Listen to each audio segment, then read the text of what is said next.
बोकारो जिले में गोमिया विधानसभा के गोमिया प्रखंड अंतर्गत गांधीग्राम के लोगों ने आज तक ना तो अपने सांसद चंद्र प्रकाश चौधरी को देखा है और न ही स्थानीय विधायक रहे लंबोदर महतो को। यही वजह है कि यहाँ की समस्याएं मुंह बाए खड़ी है, जिसका निदान नहीं हो सका है। नतीजतन यहाँ के लोगों को काफी परेशानियों का सामना करना पड़ रहा है। इस संबंध में स्थानीय लोगों का क्या कहना है, आइए जानते हैं। ग्राउंड जीरो से बता रहे हैं सत्येंद्र सिंह। अभी हम लोग स्वांग के गांधीग्राम में हैं। गांव है यहाँ पे सीसीएल की जमीन पर बसा हुआ है। पिछले दिनों बहुत बड़ी घटना घटी थी इस क्षेत्र में। उसके बाद से काफ़ी प्रशासनिक महकमे में अफरा तफरी मचा। कई मंत्री आए और लोगों ने कुछ ध्यान दिया, लेकिन आज की स्थिति भी बहुत बेहतर नहीं कही जा सकती है। आज भी उसी स्थिति में है। आइए हम बात करते हैं यहाँ के कुछ ग्रामीणों से। क्या नाम हुआ आपका? सूचना देवी। यहाँ पर क्या समस्या है मुख्य रूप से? यहाँ पर समस्या है कि हम लोग को कोई रोजगार नहीं है, न जेंट्स का न लेडीज़ का। हम लोग को रोजगार कुछ नहीं है। हम लोग अपना बच्चा को किसी हालत से अगर पढ़ा लिखा रहे हैं तो हम लोग प्राइवेट स्कूल में पढ़ा रहे हैं, जो हम लोग को देने के लिए पैसा कौड़ी के लिए कोई कमाई नहीं है जो हम लोग दे पाएंगे, पढ़ा पाएंगे। इसका कारण से हम लोग न हस्बैंड का न घर का परिवार का किसी का कमाई धमाई का कोई, हम लोग जहाँ तहाँ से कोई रेजाकुली काम मिल जाता है वहाँ से कर लेते हैं। छोटा मोटा अपना बिजनेस कुछ कर लेते हैं, उससे कर लेते हैं। लेकिन हम लोग को अपना कोई ठोस कमाई अपना घर चलाने के लिए कोई हम लोग का आवश्यकता नहीं जो हम लोग कर सकते हैं। अपना बाल बच्चा को आगे बढ़ा सकते हैं, पढ़ा लिखा सकते हैं। हम लोग को कोई कमाई नहीं है, कोई बिजनेस नहीं है जो हम लोग अपना घर रोजी रोटी कैसे चलता है? वही जो सरकारी चावल मिलता है उससे अपना घर चला लेते हैं। कहीं हाजिरी कुली काम मिल जाता है, उससे अपना काट के मेहनत करके अपना बाल बच्चा को मैंने खिला पिला सकते हैं, रख सकते हैं। सरकारी चावल से काम चल जाता है? सभी लोगों को मिल जाता है? हाँ मिलता है, बहुत लोगों को मिलता है, बहुत लोगों को नहीं मिलता है। तो और मान लीजिए कि यहाँ पर क्या स्थिति है पानी वानी का? पानी हम लोग को दो जगह नल है, उसी में पानी चल रहा है। 100 व्यक्ति का घर है यहाँ पर रहने के लिए, लेकिन घर घर नल किसी का नहीं है। हम लोग को सामने से पाइप घुसा हुआ है, जो ओनबी गोमिया सारा पटरवार घुस गया और हम लोग को सामने ही का पाइप घुसा हुआ है, जो को हम लोग को घर में नल नहीं है। हम लोग को पानी का विधायक आते हैं कि विधायक नहीं, कोई नहीं आते हैं। कोई विधायक कोई सांसद यहाँ पर कोई नहीं आते हैं। मुखिया आते हैं विकास करने के लिए। तो मुख्य तरफ से कोई है?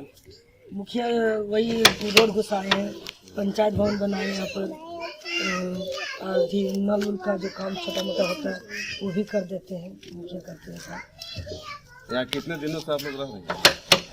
बहुत पीढ़ी से पीढ़ी रह रहे हैं। बहुत पहले से? बहुत पहले से। मैंने आप लोग कितना पीढ़ी? वही 4-5 पीढ़ी कट रहा है। देख लीजिए 5 पीढ़ी से लोग यहाँ रह रहे हैं। बावजूद इसके यहाँ पे ज़्यादातर आपको खपरेल मकान ही दिखेगा। और मकान पे यह भी दिखेगा कि पॉलिथीन वगैरह रख करके लोग यहाँ अपना रहने का व्यवस्था करते हैं। यहाँ की सबसे बड़ी समस्या ये है कि रोज़गार वगैरह नहीं रहने के कारण यहाँ की कुछ महिलाएं और बच्चे बाहर से जाकर के भीख मांग करके भी लाते हैं और ला करके अपना गुजर बसर करते हैं। तो जिन लोगों को भीख मांग करके लाना पड़ता है, क्यों मांगते हैं भीख और कैसे उन लोगों का गुजारा चलता है? क्या करती हैं? कुछ नहीं, उनका मार दिया है लकवा। हम लोग बैठे रहते हैं। हम लोग कुछ नहीं, कोई नहीं।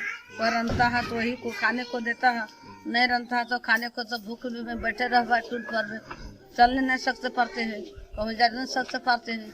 तो कहाँ मेरा बेटा नहीं है, भता नहीं है, कोई नहीं है। कॉलोनी भी हमको नहीं मिला हुआ, कहीं कुछ नहीं मिला हुआ हमको। तो कौन खिलाएगा, कौन पुराएगा, कौन देगा? इलाज उलाज किसी का इलाज कहाँ करेगा? किसी रहेगा पैसा तब तो इलाज करेगा, पैसा आइए नहीं तो कहाँ करेगा इलाज? सरकार की तरफ से जो योजनाएं आ रही है उसका लाभ नहीं मिल रहा है? नहीं मिल रहा है, बल्कि आएगा तब ना हमको देगा। नहीं मिल रहा है तो कहाँ से आएगा देगा? पानी के लन है, कोई पानी है ही नहीं है, व्यवस्था हमको है ही नहीं रहने के लिए। दूसरा घर में हम लोग रह रहे हैं, तो दूसरा भतीजा से घर में रह रहे हैं। वीडियो से मुलाकात नहीं की है? वीडियो में चलने पाएगा हम लोग तब नहीं वीडियो से मुलाकात करेंगे। हम लोग तो चल नहीं सकते हैं, तो मुलाकात कहाँ से करेंगे हम? आपका क्या नाम है? धन कुमारी देवी। क्या करते हैं आप? ये काम हम लोग कौन करते हैं, खाली विधवा पैसा मिलता है और कुछ नहीं मिलता और है? कुछ नहीं। चावल भी नहीं मिलता है मेरा, चावल नहीं मिलता है? नहीं, खाली विधवा पैसा मिलता है। हम बेटा हमारा मेरो बेटा नहीं है, भतार नहीं है, एक तो बेटा है छोटा वाला और कोई नहीं है। बेटा आधे बस में मर गया, भतार मर गया, रानी पेटारी है। तो कैसे अब काम कैसे चलता है? ये भीखे मांगते हैं यार, ये वृद्धा पैसा मिलता है महीना में 1000। अच्छा, तो 1000 में काम चल जाता है कि भीख मांगना पड़ता है? भीख मांगने पड़ता है, सबसे महंगा है तो 1000 में महीना में का हो। हाँ, तो कितना डेली हो जाता है? यह 50, 60, 70, 80, 90 कबो 100 हो जाता है। यह स्थिति है इस गांधी ग्राम की, और महिलाएं मजबूर हैं यहाँ पे। न तो सरकार की तरफ से कोई योजनाओं का लाभ इनको मिल पा रहा है और न ही जनप्रतिनिधि ही यहाँ आकर के कभी इन लोगों से रूबरू होकर इनकी समस्याओं से अवगत होने का प्रयास करते हैं। आइए और कुछ और लोगों से बात करते हैं। हम बात करेंगे यहाँ की मुखिया हैं, उनकी पत्नी से। क्या नाम है आपका? यहाँ क्या क्या काम करवा रहे हैं मुखिया? काम तो यहाँ कुछ नहीं है, यहाँ तो काम कुछ नहीं कर रहा। जब आता है को काम करने के लिए, जब बुला के कोई ले जाता है तो जाता है। बाराती उराती को बत्ती उत्ती लाइट ये सब बच्चा लोग जाता है तो 100, 150, 200 रुपये मिलता है। तो कोई तरह से चलता है। तो इसी तरह से बाल बच्चा जहाँ तहाँ से मांग जा बुलाता है। न पढ़ाई का क्या कुछ सुविधा है? पढ़ाई अभी प्राइवेट में पढ़ा रहे हैं, सरकारी स्कूल में? नहीं पढ़ा रहे हैं। तो सरकारी स्कूल में तो सुविधा है, वहाँ तो पढ़ाई से सुविधा नहीं है, वहाँ पर खाने पीने के लिए बहुत दिक्कत है। वहाँ लड़ाई झगड़ा मारपीट बहुत होता है। वहाँ खाना में पिल्लू मिलता है, सब्जी में पिल्लू मिलता है, बच्चा लोग आके बोलता है, तो इसीलिए।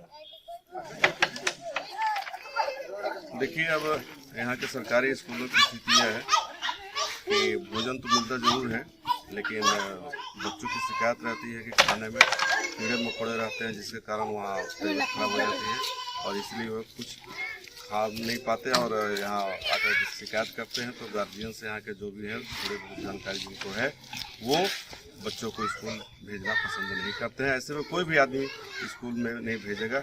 यहाँ के सरकारी स्थिति यह है कि स्कूल में भी बेहतर व्यवस्था नहीं है। स्वास्थ्य के लिए आपने देखा है कि स्वास्थ्य के लिए भी बहुत बेहतर स्थिति नहीं है। सरकारी जो भी यहाँ अस्पताल हैं वहाँ लोग जाने से हिचकते हैं और वहाँ भी बेहतर इलाज इन लोगों को नहीं हो पाता है। आइए इस संबंध में पूछते हैं। ये आपको अस्पताल वगैरह जाती है? आपको अस्पताल में सब ठीक ठाक इलाज होता है? होता है, अपना पैसा लगा के सब करते हैं। हम वहाँ दवा लेने जाते हैं तो बहुत लोग के बात बोलती है कि आप दवा लेने आया है, कि आप भाषण देने आया है, कि आपका मैंने दुकानदारी करना है, आपका डॉक्टरी करना है। हम बोले कि सब दवा कुछ का है, तो बोलता आपका जो दवा दिए सो खाओ। तो आप वो दवा जो भी देगा भी आदमी खाएगा। तो दवा जब सूट नहीं करता है तब बाहर से प्राइवेट से दवा लाकर खाता है। देख लीजिए, स्थिति यहाँ यही है कि सरकारी अस्पताल में अगर कोई जाती है महिलाएं या कोई मरीज अगर जाता है तो पूछता है कि भाई क्या चीज़ की दवा है, तो नहीं बताया जाता है। सीधे ही कह दिया जाता है कि दवा मिल गया है और मजबूरन लोगों को प्राइवेट जाना पड़ता है। और प्राइवेट में भी ये लोग कैसे जाएंगे, इसलिए इन लोगों को आमदनी का तो सुविधा है नहीं, और जब आमदनी का सुविधा नहीं है तो स्वाभाविक तौर पे इन्हें कई समस्याओं से गुजरना पड़ता है। हम बात यहाँ क्या करें, अब क्या बताएं यहाँ की स्थिति और यहाँ की जो संवेदनशीलता कही जाए प्रशासन की या स्वास्थ्य विभाग की या अन्य विभागों की, और तो और जनप्रतिनिधि भी यहाँ बहुत सजग हैं। इसका उदाहरण इसी से मिल जाता है कि यहाँ कोई सुविधा अभी तक नहीं मिल पाई है। ना तो यहाँ का स्थानीय विधायक आते हैं और न ही इन लोगों ने सांसद को आज तक देखा। सांसद को देखिए, यहाँ MP को एक बार नहीं आया है। ये देखिए, यहाँ गिरिडीह की संसदीय क्षेत्र में पड़ता है, गिरिडीह के सांसद हैं चंद्र प्रकाश चौधरी, तो एक बार भी यहाँ इस गांव में नहीं आए हैं। तो ऐसी स्थिति में वो अपने फंड का उपयोग कहाँ करते हैं, तो किस रूप में करते हैं, वो सांसद महोदय ही बताएं।